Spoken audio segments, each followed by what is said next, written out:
പത്രപ്രവർത്തകയാവുക എന്നതായിരുന്നു കൗമാരപ്രായത്തിൽ ആ പെൺകുട്ടിയുടെ സ്വപ്നം. പഠനകാലത്ത് വീട്ടിലുണ്ടായിരുന്ന ചെറിയ റേഡിയോയിൽ പാട്ടുകളും മറ്റ് പ്രോഗ്രാമുകളും കേൾക്കുമ്പോൾ ഇതുപോലെ ഒരിക്കൽ തൻ്റെ ശബ്ദവും ലോകം കേൾക്കണമെന്ന് അവൾ ആഗ്രഹിച്ചു.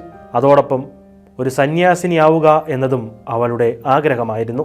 സ്കൂളിൽ അവളുടെ അധ്യാപികയായിരുന്ന കന്യാസ്ത്രീയായിരുന്നു അവളുടെ പ്രചോദനം. എന്നാൽ ഒരു സന്യാസിനിക്ക് പത്രപ്രവർത്തകയാകാൻ കഴിയില്ല എന്ന ചിന്ത അവളെ നിരാശപ്പെടുത്തി.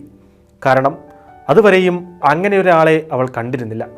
ഇന്ന് കെനിയയിലെ കത്തോലിക്ക റേഡിയോ സ്റ്റേഷനായ റേഡിയോ വൗമിനിയിൽ സേവനം ചെയ്തുകൊണ്ട് തൻ്റെ 2 ആഗ്രഹങ്ങളും പൂർത്തീകരിച്ച സന്തോഷത്തിലാണ് സിസ്റ്റർ അതിലേതു നാദിലു. സെക്കൻഡറി വിദ്യാഭ്യാസത്തിന് ശേഷം ഏതുവഴി തിരഞ്ഞെടുക്കണമെന്ന ഘട്ടമെത്തിയപ്പോൾ പ്രഥമ സ്ഥാനം ക്രിസ്തുവിന് നൽകാൻ നാദിലു തീരുമാനിച്ചു. അക്കാലത്ത് സന്യാസിനികൾ പൊതുവെ കടന്നു ചെല്ലാത്ത ജേർണലിസം പഠിക്കാനുള്ള ആഗ്രഹം പ്രകടിപ്പിച്ചപ്പോൾ സഭാധികാരികൾ പോലും സംശയിച്ചതായി നാദിലു പറയുന്നു. മാസ് കമ്മ്യൂണിക്കേഷനിൽ ബിരുദാനന്തര ബിരുദം നേടിയ ശേഷമാണ് സിസ്റ്റർ നാദിലു റേഡിയോ വൗമിനിയിൽ എത്തിയത്. സഹപ്രവർത്തകരുടെ കൂട്ടായ പരിശ്രമത്തിലൂടെ ഈ മേഖലയിൽ സവിശേഷമായ പ്രവർത്തനങ്ങൾ നടത്താൻ സിസ്റ്റർ നാദിലുവിന് കഴിഞ്ഞു.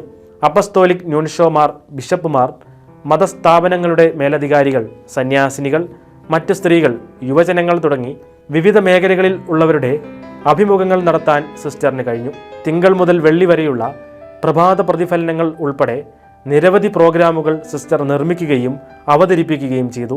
ഞായറാഴ്ചകളിലെ ഇടയൻ്റെ ശബ്ദം, ചർച്ച് റൗണ്ടപ്പ് തുടങ്ങി വ്യത്യസ്തമായ പ്രോഗ്രാമുകൾക്ക് നിരവധി ശ്രോതാക്കളുണ്ടായി.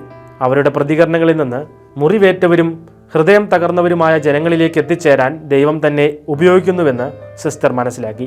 ഇത് പുതിയ സംപ്രേഷണ വിഷയങ്ങൾ കണ്ടെത്തുന്നതിന് സിസ്റ്ററിന് പ്രചോദനം നൽകുന്നു. ചെറുപ്പം മുതലുള്ള തൻ്റെ ആഗ്രഹത്തിനും പ്രാർത്ഥനയ്ക്കും ദൈവം ഉത്തരം നൽകിയതിൻ്റെ സന്തോഷത്തിൽ മാധ്യമത്തിലൂടെ ക്രിസ്തുവിൻ്റെ സുവിശേഷം മറ്റുള്ളവരിലേക്ക് എത്തിക്കുകയാണ് sisters of the immaculate heart of Mary സഭാംഗമായ സിസ്റ്റർ നാദിലു.